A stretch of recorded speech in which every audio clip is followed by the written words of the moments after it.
The soldier lay in the mud of a battlefield somewhere in the ancient world, his leg shattered beneath him, bone pressing against torn flesh, and by every measure of the age he should have died there, slowly, in agony, forgotten by history like 10,000 others. But someone knelt beside him. Someone reached into a leather pouch and pulled out a handful of crushed leaves and thick, mucilaginous root paste, packed it against the wound, bound it tight with strips of cloth, and walked away certain that something ancient and trusted had just begun its work. That plant had a name whispered in field hospitals, monasteries, and village kitchens for over 2,000 years. The Greeks called it Symphytum, from a word meaning to unite, to grow together, to knit what has been broken back into one. We know it today by a plainer name, one that still carries the memory of every fracture it was believed to heal, Comfrey, and the story of how a humble, bristly-leaved plant growing wild along riverbanks and damp meadows became one of the most trusted, most controversial, and most misunderstood healing plants in human history is far stranger and far more revealing about human nature than most people realize. To understand why Comfrey mattered so deeply to the people of the ancient world, you have to first understand what a broken bone actually meant before modern medicine existed. There were no X-rays, no plaster casts, no antibiotics to fight the infection that so often followed. A compound fracture, where bone pierced skin, was often a death sentence, not because the bone itself could not heal, but because the wound around it would fester, blacken, and kill a person slowly over days or weeks. In a world without anesthesia, without sterile bandages, without any real understanding of how the body repaired itself, healers depended entirely on observation passed down through generations, trial and error refined over centuries, and a deep, almost desperate hope that nature had left something behind to answer human suffering. And into that world walked a plant that seemed, to the people who used it, almost too perfectly suited to the task. Comfrey is not a glamorous plant. It grows low and coarse, with broad, hairy leaves and drooping bell-shaped flowers in shades of purple, cream, or pink, thriving in the damp, shaded margins of Europe and Western Asia, the kind of overlooked, unassuming corner of the natural world that most people would walk past without a second glance. But beneath the soil, its root tells a different story. Thick, black on the outside, startlingly white and slippery within, the comfrey root, when cut, releases a mucilage so dense and sticky that ancient healers noticed something remarkable almost immediately. When crushed and applied to a wound, it dried into a firm, almost plaster-like crust. It held things in place, it sealed, and to a mind unburdened by modern science but sharpened by centuries of desperate necessity, this was not a coincidence. This was a sign. The earliest clear written records of Comfrey's medicinal use come from the physicians of the classical world, and among them one name looms largest: Pedanius Dioscorides, a Greek physician serving in the Roman army in the 1st century AD, traveled with the legions across the empire, studying plants wherever he went, and compiled his findings into a work called De Materia Medica, a text so thorough and so trusted that it would remain a cornerstone of Western medicine for over 1,500 years. Within its pages, Dioscorides described a plant he called Symphytum, praising its root for its power to bind wounds, to help fractures set, and to stop bleeding when applied as a poultice. This was not folklore scribbled by a village healer. This was recorded medical observation, catalogued by one of the most respected physicians of the ancient Mediterranean world, and it would echo through the centuries that followed with astonishing persistence. The Roman naturalist Pliny the Elder, writing his sprawling Encyclopedia Natural History not long after Dioscorides, also recorded uses of the plant for wounds and bleeding, reflecting how widely its reputation had already spread across the Roman world by the 1st century. And it is worth pausing here to notice something important, something that will matter more and more as this story unfolds. The ancient world did not yet know why Comfrey seemed to work the way it did. There was no understanding of cellular repair, no concept of the compounds hidden within plant tissue that might encourage skin and tissue to regenerate. All they had was observation, repeated again and again across different healers, different regions, different centuries, until a pattern emerged strong enough that no one dared ignore it. As the Roman Empire crumbled and Europe entered the long, uncertain centuries that followed, so much ancient knowledge was lost, burned, or simply forgotten in the chaos. But Comfrey did not disappear. Instead, it found a new home behind the stone walls of medieval monasteries, where monks, often the only literate class left in a fractured continent, carefully preserved and expanded upon the medical texts of the ancient world. Inside walled physic gardens, tended with quiet devotion beside chapels and cloisters, Comfrey grew alongside sage, rue, and other healing herbs, cultivated deliberately generation after generation, as part of a monastic tradition that treated the growing and preparing of medicine as an act nearly as sacred as prayer itself. It was during this period that Comfrey acquired the names by which ordinary people would come to know it, names far more visceral and direct than any Latin term: knitbone, boneset, bruisewort, each one a small, blunt promise whispered from one generation to the next, a folk memory of what this plant was believed capable of doing when someone's body had been torn or broken. Village healers across medieval England, Germany, and beyond would boil the roots into thick, gluey decoctions, or pound the fresh root into a paste and press it directly onto swollen joints, sprains, and suspected fractures, wrapping the limb tightly and leaving it to harden, almost as if nature itself had provided the first primitive cast centuries before plaster ever existed. And in a world where a broken leg could easily mean the end of a farmer's ability to work his land, the end of a soldier's usefulness, the end, quite literally, of survival, a plant that offered even the hope of mending bone and flesh together again was treated with something bordering on reverence. But here the story takes a turn that most people never hear, a turn that reveals just how deeply Comfrey's reputation had embedded itself into the daily life and even the economy of pre-modern Europe. This was not merely a plant hidden in monastery gardens or used quietly by rural healers. By the 16th and 17th centuries, as the printing press began spreading herbal knowledge far beyond the walls of monasteries and into the hands of ordinary literate citizens, Comfrey appeared prominently in the great herbals of the age, illustrated encyclopedias of plant medicine that became bestsellers of their era. The English herbalist John Gerard, in his massive 1597 work known simply as the Herbal, described Comfrey's roots as being so effective at binding wounds together that if the pounded root were mixed with the white of an egg and applied to broken bones, it would, in his words, glue the parts together as strongly as if they had been fastened with a nail. It is a striking image, and it tells us something crucial, that by this point, Comfrey's reputation had moved beyond folk memory into something resembling established medical authority, printed, illustrated, and distributed to physicians and households across an entire continent. And yet, for all this reputation, there remained a mystery at the heart of Comfrey that no one in the ancient or medieval world could have possibly understood. What exactly was happening on a physical level when that sticky root paste was pressed against a wound? Why did healers across so many different cultures, separated by centuries and vast distances, independently arrive at the same conclusion about this one unremarkable-looking plant? The answer would not come for nearly 2,000 years after Dioscorides first wrote his observations down, and when it finally did arrive, it would come not from a physician, but from a German chemist working in a laboratory, armed with tools the ancient world could never have imagined.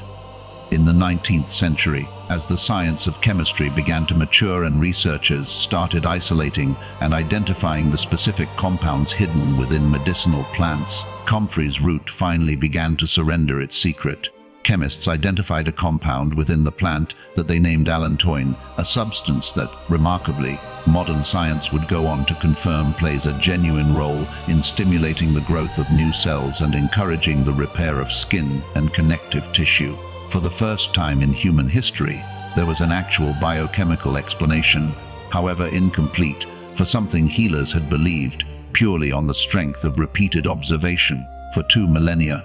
It was a genuinely thrilling moment in the history of medicine, a rare instance where centuries of folk tradition and hard laboratory science converged to validate one another.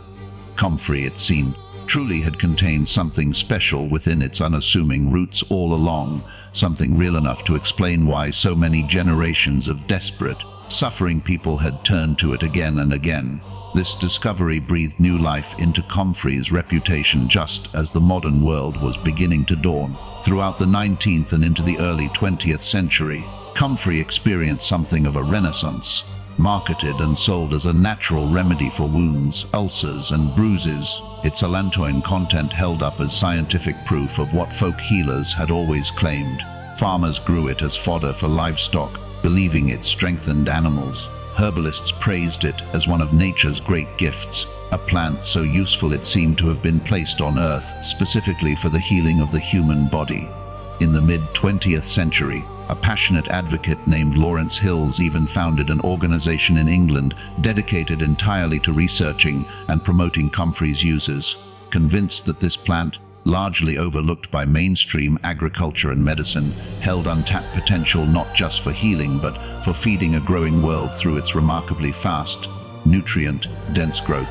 For a moment, it seemed as though Comfrey was on the verge of a permanent, unshakable place in both the medicine cabinet and the modern pantry.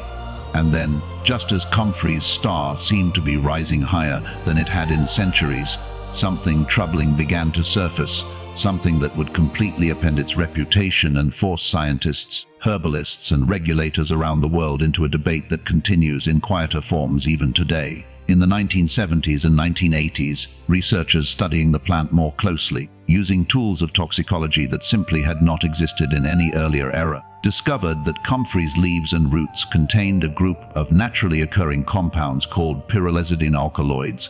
These compounds, it turned out, were not unique to Comfrey. They exist in a range of plants across the world, but in Comfrey, they existed in concentrations significant enough to raise serious alarm because pyrrolizidine alkaloids, when ingested, particularly over sustained periods, had been linked in scientific studies to serious liver damage, including a dangerous condition known as veno-occlusive disease, in which the small veins of the liver become obstructed and the organ itself begins to fail.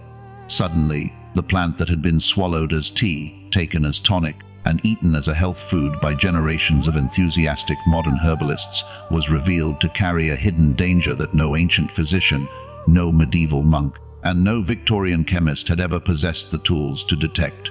The response, once the danger became clear through mounting scientific evidence, was swift and, in hindsight, necessary. Throughout the 1990s and into the 2000s, health regulators in numerous countries, including the United States Food and Drug Administration, moved to restrict or ban the sale of oral Comfrey products, warning specifically against consuming the plant internally as tea, tablets, or capsules.